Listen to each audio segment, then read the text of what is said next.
donner un petit peu un feedback sur ce qui se passe sur NLM. C'est vrai, on a des choses complètement comparables. Hein. C'est-à-dire qu'on a, nous, été sur des chantiers de diagnostic archéologique pour justement surveiller un peu ce qu'ils font. On est arrivé, et plus d'une fois, où il n'y avait pas de marquage du chantier. Donc n'importe quel gamin du coin pouvait très bien aller sur le chantier ou aller à proximité des fosses si ce n'était pas balisé. Il n'y avait pas de barrière, de rubalise qui était à proximité des fosses. On a vu, nous, des pelleteuses travailler alors qu'il n'y avait pas d'archéologue à proximité. Donc, le gars, il bosse tout seul et on se demande bien sous quel contrôle il travaille.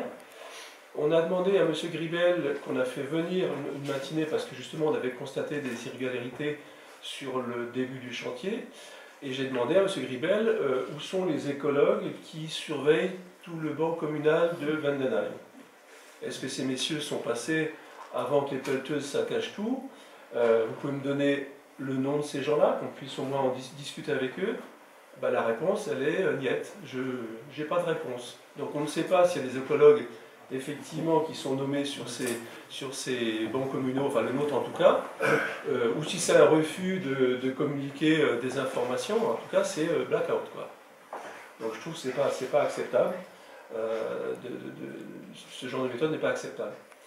L'autre point que je voulais juste souligner, c'est, comme ça a déjà été dit, c'est des fouilles qui se sont faites sur des terrains sans autorisation. Et là j'ai le mail d'un habitant de Vendenheim qui nous dit qu'on a fouillé sa parcelle. Et donc il a été voir les archéologues, il leur demandait de leur donner la copie ou l'avis d'autorisation qu'il aurait pu signer.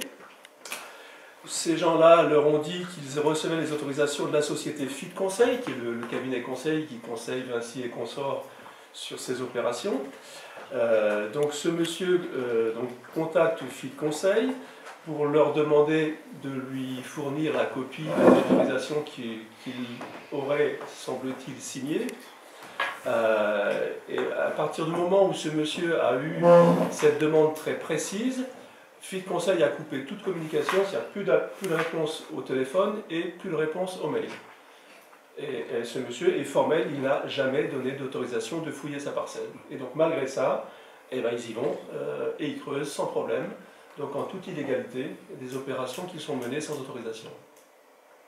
Il me semble qu'à Vendenheim, il y a aussi un problème de diagnostic archéologique dans la forêt. Non, pas dans la forêt. Ils sont en limite de forêt. D'accord. Ils sont en limite de forêt. Et c'est sur cette limite-là, d'ailleurs, qu'on les a surpris de démarrer des chantiers non balisés, sans archéologue à proximité. Bon, Maglisheim. Oui, Maglisheim, le diagnostic ont commencé il y a à peu près 15 jours.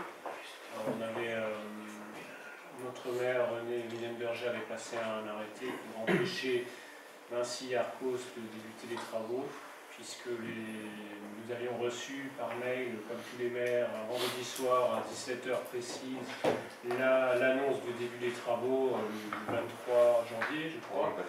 Et donc, bon, il y avait une prise d'arrêté pour empêcher ce début des travaux, puisque les arrêtés auxquels le courrier ou le mail de Vinci faisait part, écho, n'étaient pas encore parus au journal officiel, donc les travaux n'ont pas débuté jusqu'à ce que Arcos Vinci obtienne par le cabinet du préfet le retrait de cet arrêté. Et donc ils ont commencé aussitôt sec lundi dernier, il y a une quinzaine de jours, voilà, une dizaine de jours. Bon, à part ça, nous avons un peu de contestation sur notre village, des habitants, mais bon, c'est triste. Alors on a quelqu'un qui a une vision plus